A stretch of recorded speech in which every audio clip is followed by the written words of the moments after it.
We discovered the missing scout cruiser before we reached the offline data tower.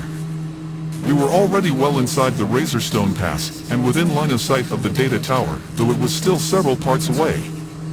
Like most of the topography on our moon, the formations within the Razorstone Pass are quite jagged and sheer, leaving little to no place for anything larger than a jumper to land in general.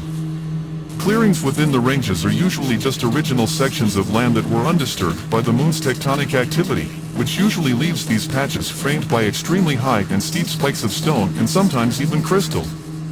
From our vantage point in the Endeavour, it looked as if the scout had landed, rather than crashed. But we would need to inspect it in person, so we sent down a jumper with 6 Guardians to investigate.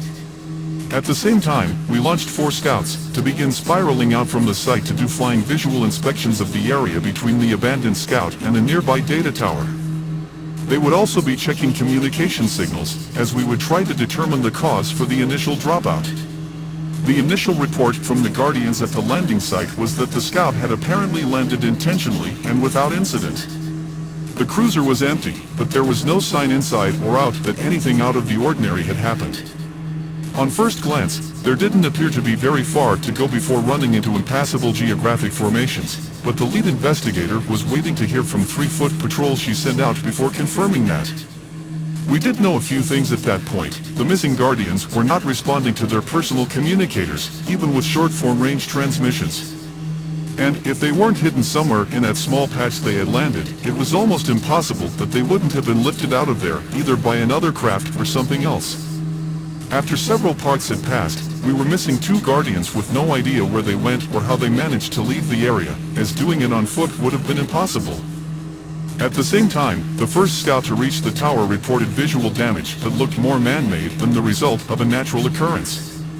We routed the scouts to a modified patrolling pattern and began making arrangements to set up better staging at the site of the down scout.